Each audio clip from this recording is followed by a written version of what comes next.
Hello, Void. How you doing? All right. Continuing Shudder Trek. That's the name I got for the series of just wandering through the annals of Shudder. And this time I came across yet another film I had never heard of, and that is Sam Was Here.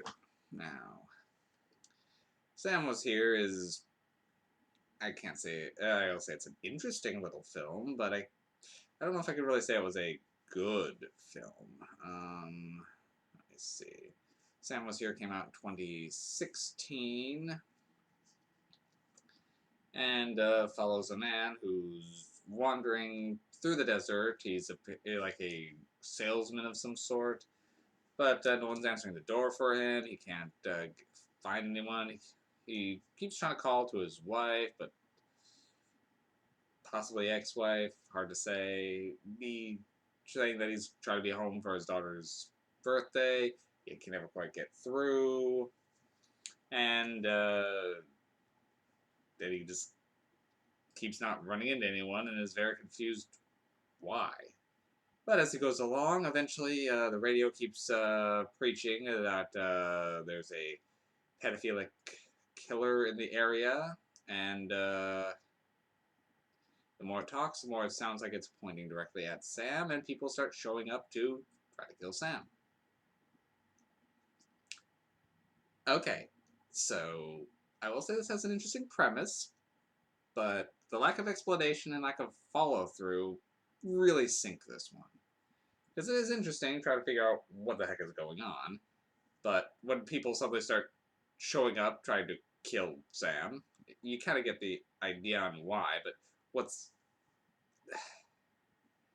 I don't know if this counts as spoilers, because I'm only kind of having to go on a limb to interpret what I watched for this one. But you get the impression that Sam is... This might be like hell, and Sam is dead, and this is his punishment of having of wandering a desert while people try to kill him. And so when you get a view of the DJ, he seems to be some shirtless, twitching man who's just using pre-recorded things to get his words out there, though you never actually see from the front, just from the back. Ooh, maybe some sort of demon? I don't know.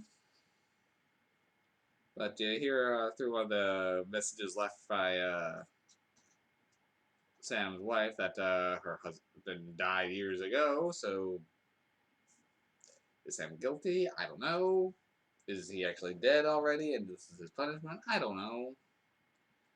And if so, what's the point in the end game? Is this like, if it had like an extra scene where he wakes up and this all starts over again, then I could maybe wrap my head a little bit around this a bit more. But as it stands, I really don't know what just happened or why or any the point of it, which made this one more frustrating than interesting. And at an hour and 15 minutes, this one's not even that long of a film, so it could have taken a few extra minutes to give me something. This movie wasn't even interested in sticking around for an hour and 20 to try to explain something. We couldn't even hit the 80-minute mark here. I mean, the effects, what little there are fine, and the world building is interesting, but you don't stick around long enough to understand. And that lack of understanding, in this case, just isn't intriguing. It's frustrating. I mean, not knowing the cause of something can make it more horrifying, i.e., like Living Dead. But in this case, you have to know enough about what's going on, and it really doesn't give it to you. So you're not sure if you're supposed to relate to Sam, because is he a pedophile? I don't know. You keep getting weird haunting things indicating that he might be, so if he's our protagonist, are we wanting him to get his comeuppance? But not enough is really shown to give that, so I will say it's well acted, well put together, the effects are fine, but on a story level, it just falls apart.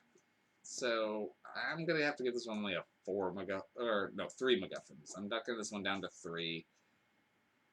I would be able to rate it higher if it had given me something.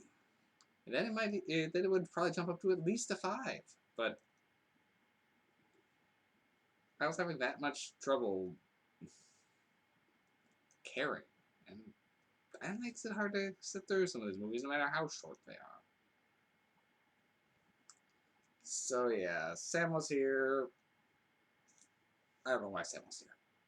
So, 3 MacGuffins. Yes, you might want to just pass this one. Yeah, it's these movies are giving me nothing to talk about.